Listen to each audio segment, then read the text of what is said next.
don't call me son. Man, you play bigger parts. You used to be a star. Yeah, I used to drink a glass of money for breakfast, too. What is the matter with you? You don't listen, Mr. Dodd. Don't you see? He's afraid to take the responsibility. But I didn't take a chance. Frank, the gamble is all on my side. Why kid around? They open in Boston on the 28th. I couldn't even learn the lines in that time. That part needs a Bennett or a blend. Bad enough to go to Hollywood to cast. What is the community theater? What is it like? What makes it tick? You don't know me. It is a world of its own, divorced from the slick commercialism of Broadway and Hollywood. A world made up of people like you and me. A world compounded of reality and make-believe, in which the people of any community, USA, may share universal emotions, universal experiences. A theater has always been as vital and alive as the people who make it, whether it be housed in Shakespeare's Globe Theater, in the glittering street called Broadway, or in the gymnasium of an elementary school building, such as we are visiting here. This, then, is one American Little Theater in the typically Midwestern community of Lincolnwood, Illinois, a suburb of Chicago. Here is a first-night audience, applauding as its Little Theater, now in its 9th season, rings down the curtain on its 22nd production. Here, as in thousands of other communities, the Little Theater is an affair of the heart, where friends and neighbors gather to entertain and to be entertained.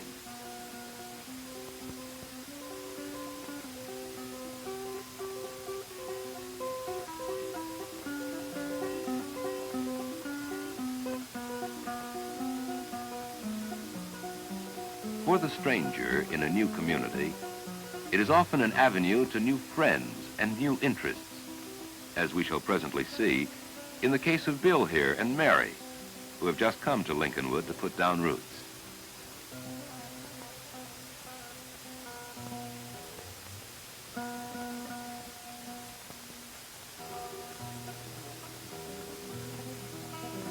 The Little Theater offers to every member of the community an open invitation to contribute his own particular talents and skills in his own particular way to the fascinating business of putting a show on the boards.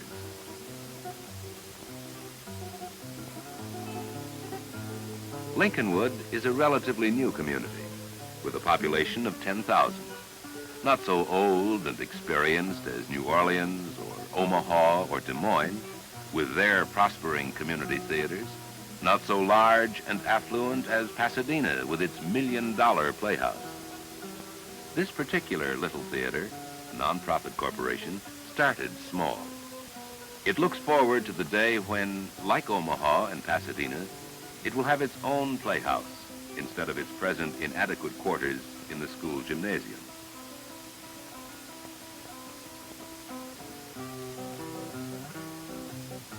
Like many of those who have attended the Little Theater's performances, Mary has yielded to a fascinating temptation to learn more about this community organization and what it can offer her.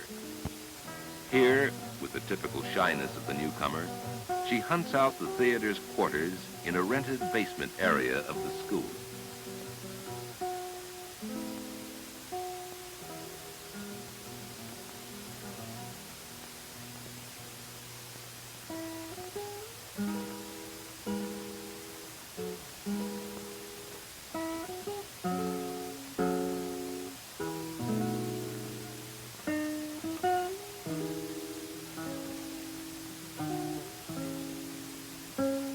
Gathering her courage, she introduces herself to the production manager. It isn't easy at first. But this initial bit of stage fright soon disappears. And Mary learns that a little theater is a very friendly place.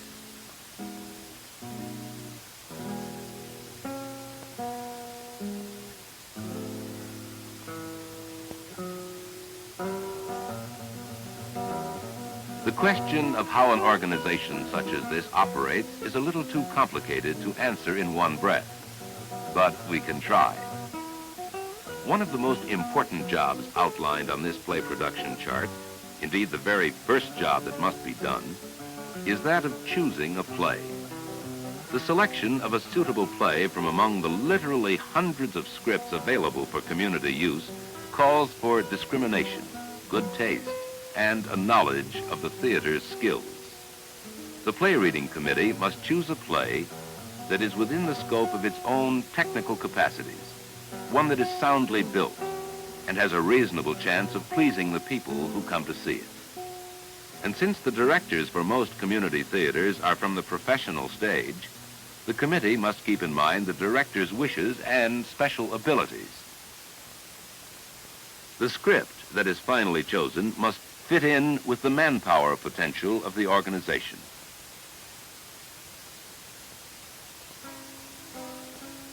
Some of the other phases of production activity are underway right now. The director is conferring with the set designer on the scenery sketches for the upcoming show. The theater offers unlimited possibilities to the artist with imagination. Artists of another kind also have free rein.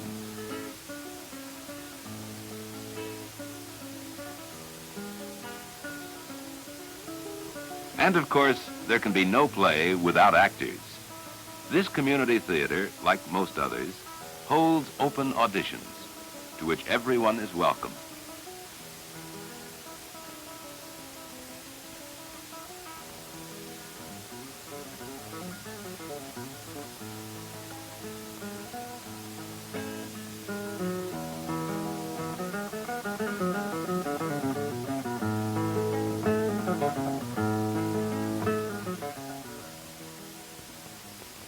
And this is the big night for aspiring actors, the night of tryouts. An air of hushed expectancy and high hope pervades the room as actor after actor reads in competition for the parts, stage-struck merry among them. Others wait patiently for their turn and follow the script and every reaction of the director for a sign of how the wind is blowing. She is a secretary, hoping to gain through stage experience the poise necessary for a modeling career. He is a doctor who finds the anatomy of a play as complicated and as fascinating as anything he ever studied in medical school. He's a businessman who wants to be an actor and hopes that his community theater will be a stepping stone to a stage career.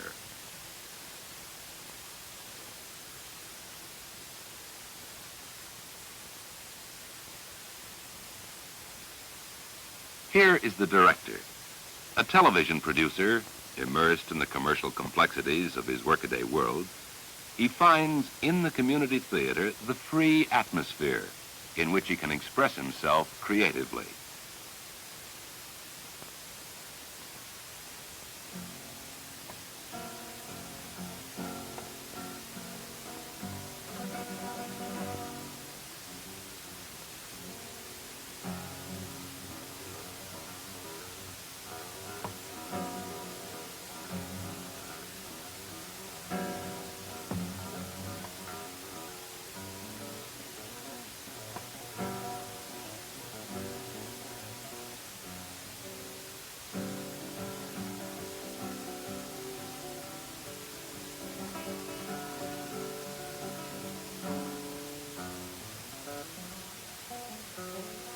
A little free advice can't hurt a tryout and often helps the nervous newcomer over a bad moment.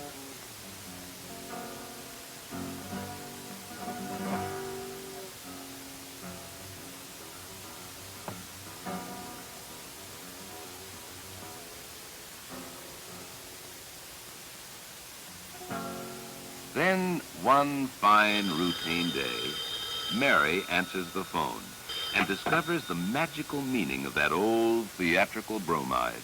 Don't call us, we'll call you.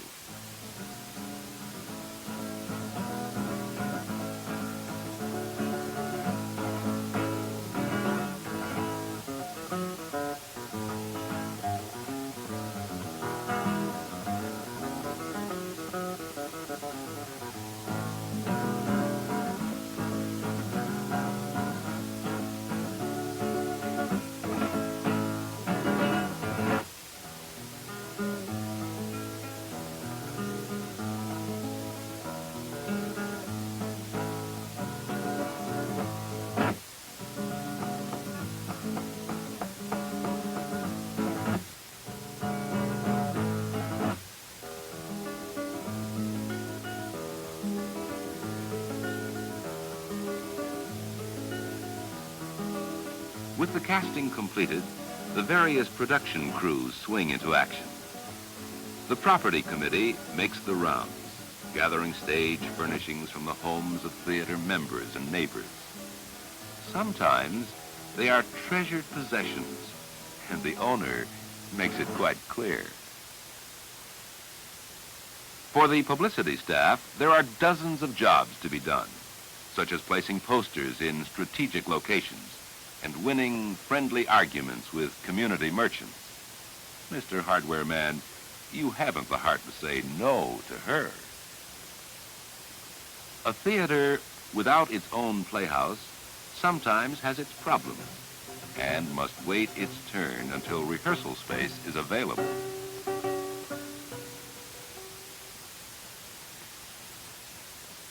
As the rehearsal period continues, the set builders and other stage technicians, the behind-the-scenes workers who make the show go on, start their work.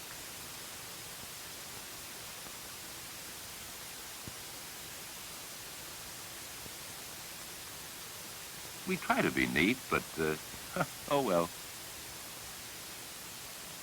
Ordinary fellows, and sometimes extraordinary ones, turn out to be experts in stage lighting. The designer's stage setting now gets its final okay from the director.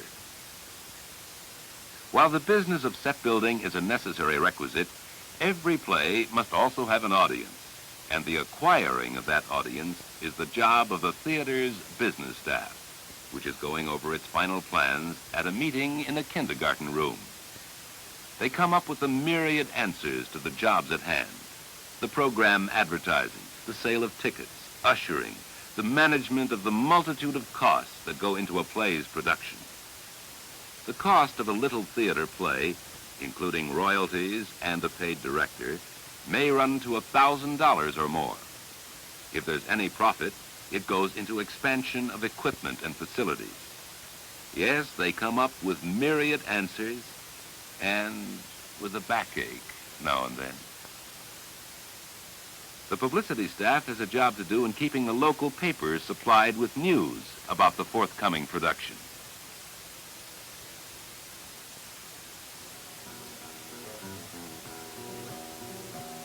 In the early rehearsal stages, the director will sometimes call small units of the cast together for an informal session, often in the home of one of the actors.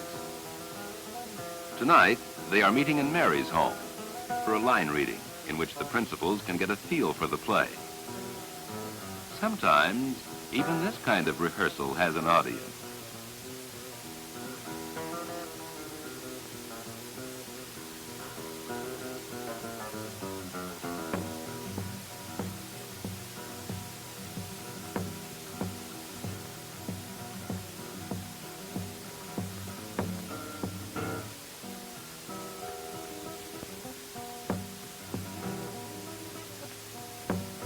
Bill just happens to have a shop of his own in his basement. And the first thing he sees as he sits down here is a model of the set for the new play.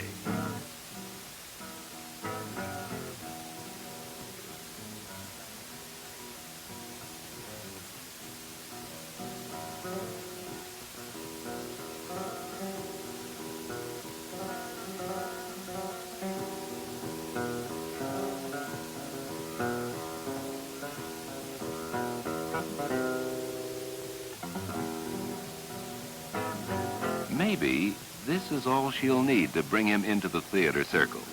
It's happened before. And now the director wants to get back to rehearsal, so the long process of putting a show together continues. The dream is taking shape.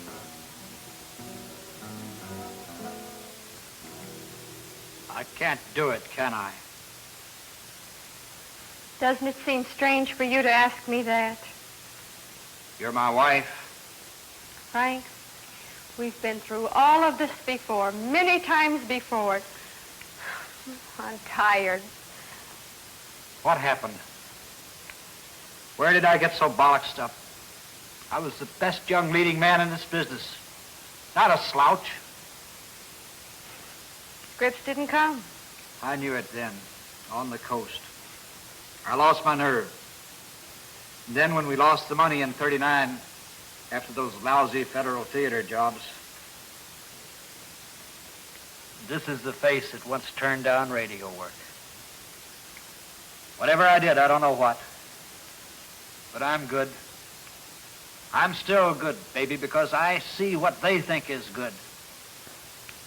Don't you think I'm good? I think I'm good. Then take the part. Make it your own One moment. Tell Frank he has nothing to worry about. What? Well, he thinks you may go drastic. It's happened before, I understand. Bernie! What's happened before? Phony suicide attempts. Bernie, she wants to help. Mr. Dodd, we had a town idiot when I was a child. He kept insisting that elephant tusks come from piano keys. You're very willful and obtuse for a man who so relishes his own humanity. What are you talking about? Hold it. Yeah? Bernie, on that line in the next bit about phony suicide attempts, walk over to Frank. Grab his wrists. Okay? Fine. Good. We'll pick it up from there. Bernie, she has to pack. Suicide attempts are Frank's department. Show me your wrists, Frank. Show me your wrists. I ask you to show me your wrists.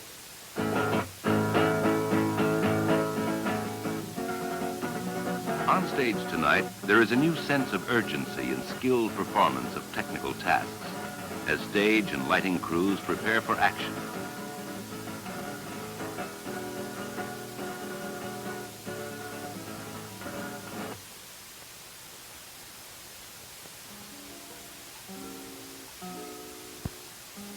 The stagehands bring in the props from the wings, drilling intensively, working against the clock in their task of setting the stage with precision. It's the important night of dress rehearsal. Some of the jobs backstage have their duller moments.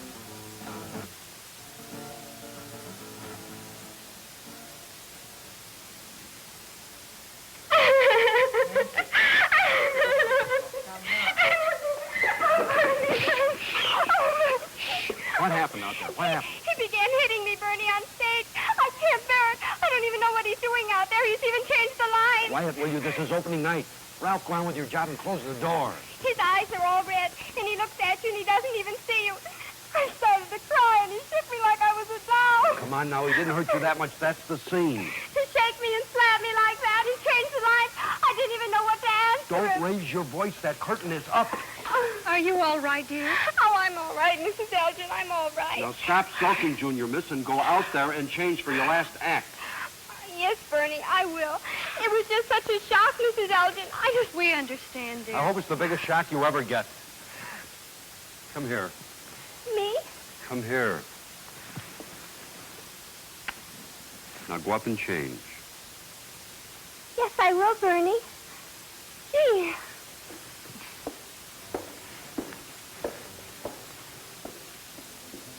As the rehearsal rolls on, the backstage workers and others who have nursed the show through 6 long weeks of preparation watch proudly and with some apprehension as the director polishes for perfection. Until at last, the big night is here, and the community theater opens its doors for its hometown first-nighters.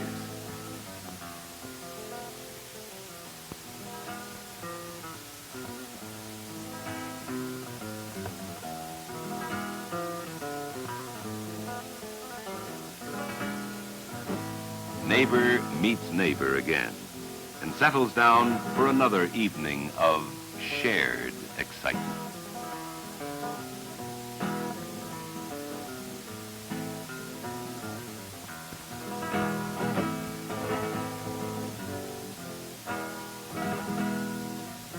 While backstage, there is an electric atmosphere of tension as curtain time nears.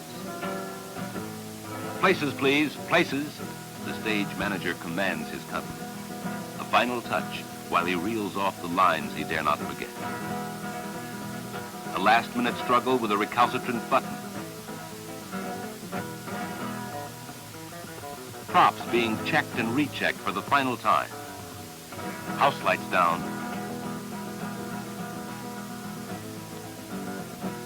This is the moment she has waited for. This is it. Curtain. And we are on stage tonight.